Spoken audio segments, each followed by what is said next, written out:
আমাদেরকে আল্লাহ রাব্বুল আলামিন তার রহমত থেকে নিরাশ হতে বারণ করছেন। যে যত পাপ করেছে জীবনে, যদি একটা বার কেউ যদি আল্লাহ পাককে মন থেকে ডাকে, চোখ দিয়ে ঝরঝর করে পানি পড়ে, আল্লাহ পাককে বলে, সেজদায় গিয়ে পড়ে আল্লাহকে বলে রব্বিক ফিরলি, আল্লাহ আমাকে মাফ করে দাও, তার মনের মধ্যে যদি সততা থাকে, মন থেকে যদি সেই কথাটা বলে থাকে, আল্লাহ পাক শুধু তাকে ক্ষমাই করবেন না, তার সমস্ত গুনাহগুলোকে আল্লাহ নেকি দিয়ে পরিবর্তন করে দিয়েছে।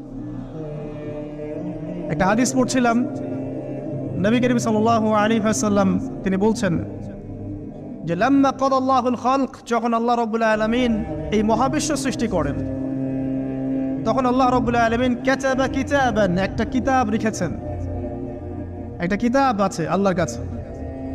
কাতাবা কিতাবান ফাহুয়া ইনদাহু ফাওকাল আরশ, যেই কিতাবটা আল্লাহর নিজের কাছে আছে আরশের উপরে, সেখানে আল্লাহ পাক লিখে রেখেছেন। কি লিখেছেন? ইন্না রাহমাতি সাবাকাত গদাবি, প্রতিটা ক্ষেত্রেই আমার রহমত, আমার দয়া, আমার করুণা আমার গজবকে পরাজিত করেছে। মানে আল্লাহ রাব্বুল আলামিনের গজব এর উপরে আল্লাহ পাকের রহমত অবস্থান করছে। জীবনের কোনো ক্ষেত্রে হতাশ হওয়ার কোনো সুযোগ নাই। আজকে পারিবারিক ভাঙন বলেন, ব্যক্তি পর্যায়ের আত্মিক ধ্বংসই বলেন, সমাজের বিপর্যয় বলেন, যাই বলেন, পিছনে একটা বড় কারণ আছে। সেটা হলো আল্লাহ থেকে দূরে থাকা মানুষ, আল্লাহ থেকে হতাশ হয়ে যাওয়া। আর এই কাজটা শয়তান করিয়েছে মানুষকে আল্লাহ থেকে দূরে সরানোর জন্য।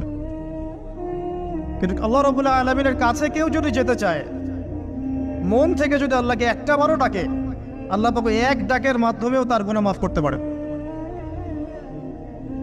দুজন ব্যক্তির ঘটনা পড়লাম। একজন ব্যক্তি প্রচন্ড রকম আবেদ, প্রচুর ইবাদত করে। আপনারা জানেন ইবলিসও কিন্তু আবেদ ছিল, ইবলিস কিন্তু প্রচুর ইবাদত করেছে।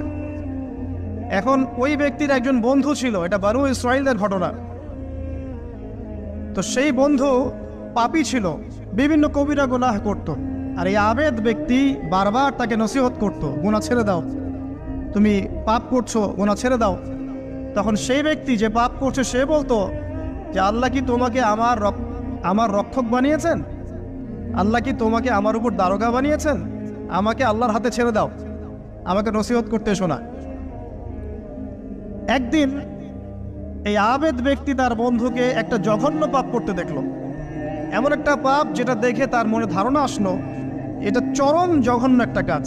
তখন সে মুখ ফসকে বলে ফেলল যে আল্লাহ তোকে আর মাফ করবে না, আল্লাহ তোকে জান্নাত দিবে না। আল্লাহ রাব্বুল আলামিন মালাকুল মউতকে এই দুজনের কাছে পাঠালেন, দুজনের রূহকে কবজ করা হলো। এবার আল্লাহ পাক তার সামনে তাদেরকে উপস্থাপন করে বললেন যে তোমাকে আমার রহমত সম্পর্কে কে গ্যারান্টি দিয়েছে যে আমি কাউকে রহমত করব কি করব না? যাও, আমি তোমাকে জাহান্নামে পাঠালাম, ওই ব্যক্তি যে আমার রহমত প্রত্যাশা করেছে আমি তাকে জান্নাত দিয়ে দিলাম। দেখুন, এই হাদিসটা শুনলে মনে হয় বাহ্যিক হয়তো বা মুখের একটা কথার কারণেই সে জাহান্নামে চলে গেল। আসলে বিষয়টা এমন নয়। বিষয়টা আমি আপনাকে বোঝাচ্ছি। বিষয়টা হচ্ছে ইবলিসের মতো। ইবলিস কিন্তু শুধু মন থেকেই বলেনি যে খলাকতানি মিন নার ওয়া খলাকতাহু মিন তিন, আমি কেন তাকে সিজদা করব আদমকে? আদম তো মাটির তৈরি আর আমি তো আগুনের তৈরি।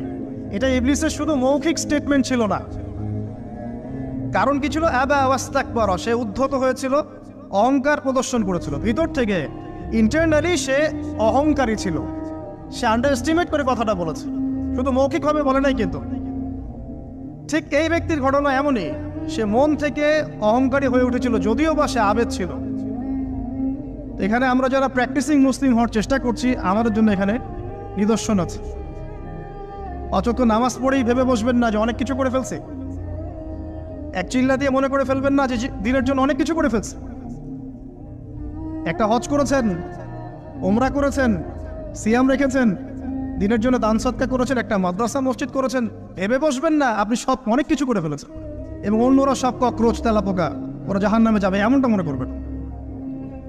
জানি না আমরা যে কার আমলের কতটুকু আল্লাহর কাছে কবুল হচ্ছে। তো এখানে এই ব্যক্তির সমস্যা ছিল এই